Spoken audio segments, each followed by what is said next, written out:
Trong đấu phá thương khung, sau khi Tiêu Viêm trở về giải cứu Hải Ba Đông, anh ấy đã liền cùng mọi người lên kế hoạch tiến đánh Vân Lam Tông. Có thể nói, trận chiến này sẽ là trận chiến được mong chờ nhất phần năm.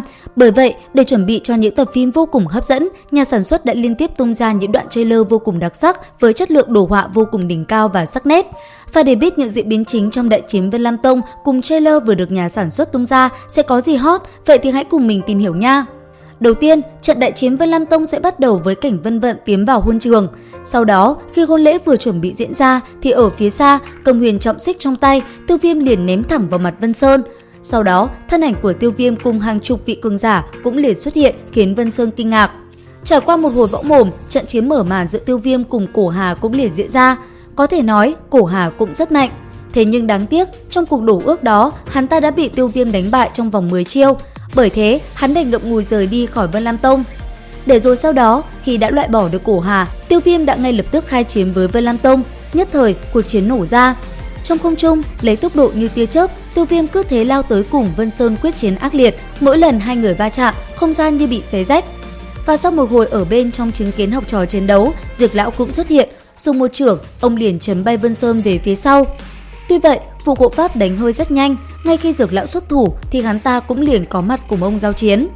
Trong không trung, những sợi xiềng xích cứ thế lao về phía Dược Lão. Thế nhưng, mỗi lần vụ hộ pháp đánh ra, Dược Lão đều tránh né được hết. Còn Tiêu Viêm, cuộc chiến với anh ấy cùng Vân Sơn cũng đã đến hồi gay cấn nhất. Tung ra một đòn vân sát yên cương, Vân Sơn sau đó đã liền lao theo và truy đuổi Tiêu Viêm. Tuy vậy, trong lúc nguy cấp, Tiêu Viêm đã quyết định liều mạng. Lặng lẽ thôi động hỏa diễm, một đóa hỏa liêm với 3 màu đã liền thành hình, sau đó đánh thẳng về phía Vân Sơn. Trong khoảnh khắc va chạm, một vụ nổ ầm ầm bạo phát, Vân Sơn ngất lịm cứ thế rơi xuống. Còn Tiêu Viêm, nhân cơ hội đó, anh ấy liền tung quyền chấn bay Vân Sơn xuống dưới và lấy mạng hắn ta trả lại món nợ sau nhiều năm ân oán. Tuy nhiên, ngay khi Vân Sơn bỏ mạng, vụ hộ pháp đã liền tóm được xác của hắn và những vị trưởng lão Vân Lam Tông để thôn phệ. Thấy vậy, Vân Vận sát ý nổi lên, ngay khi thấy Nạp Lan Yên Nhiên trở về, nàng liền cùng đệ tử của mình kết trận hình. Nên theo đó, hư ảnh cây kiếm khổng lồ liền hướng vụ hộ pháp đánh tới. Đáng tiếc, chỉ một cái nắm tay, vụ hộ pháp đã liền phá tan đòn công kích đó. Sau đó, hắn ta liền lao về phía Dược Lão cùng Tiêu Viêm truy đuổi. Thế vậy, Dược Lão đã đẩy Tiêu Viêm lùi lại và một mình chống đỡ. Có thể nói, mặc dù linh hồn Dược Lão đã suy kiệt, thế nhưng ông vẫn rất mạnh. Bởi thế, vụ hộ pháp không tài nào để chiến thắng. Cuối cùng, hắn quyết định sẽ lấy mạng Tiêu Viêm để ép Dược Lão. Nghĩ là làm, ngay lập tức, hắn ta liền hướng công kích về phía Tiêu Viêm.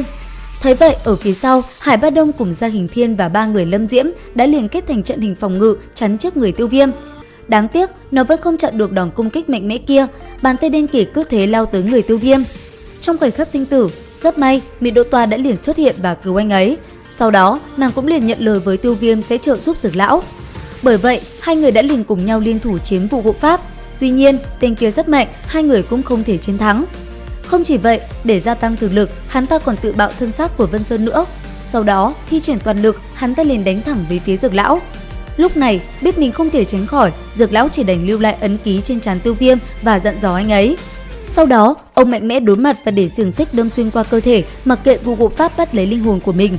Thấy lão sư bị bắt đi, Tiêu Viêm như lặng đi, còn vụ hộ pháp ngay khi bắt đi Dược Lão, mục tiêu tiếp theo của hắn chính là Tiêu Viêm.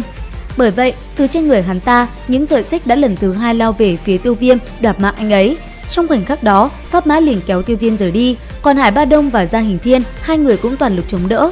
Đáng tiếc, lớp phòng ngự cũng liền bị đập tan. Lúc này, chỉ có Mỹ Đỗ Toa, thế nhưng nàng ở quá xa, trong khoảnh khắc Tiêu Viêm cận kề sinh tử, rất may, Tưởng Nhiên đã xuất hiện và đỡ thay một kích đó. Nhân cơ hội này, Mỹ Đỗ Toa đã liền phóng tới truy sát vụ hộ pháp. Thế vậy, tên kia cũng phải lùi lại. Còn Tiêu Viêm, hai cánh một lần nữa dang rộng, anh ấy liền lao lên cùng vụ hộ pháp đồng quy vu tận. Thế nhưng rất may, Mỹ Đỗ Toa đã cản Tiêu Viêm lại. Lúc này, nghe Mỹ Đỗ Toa khuyên can, Tiêu Viêm liền gục ngã và ngả vào lòng của nàng. Còn vụ hộ pháp biết mình không thắng được Mỹ Đỗ Toa, hắn đã liền rời đi. Thế nhưng Nạp Lan Yên Nhiên lại không bỏ qua cho Tiêu Viêm. Cầm kiếm trong tay, nàng chỉ thẳng về phía anh ấy.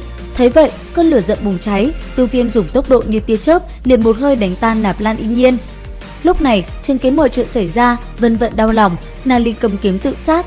Thế nhưng, đúng vào lúc đó, Tiêu Viêm đã ngăn cản nàng. Sau đó, tuyên bố Vân Lam Tông toàn bộ phải giải tán trong vòng 1 tháng. Tiêu Viêm cũng liền dẫn quân rời đi, đại chiến đến đây là kết thúc. Tiếp theo, hành trình tại Trung Châu cũng chính thức bắt đầu.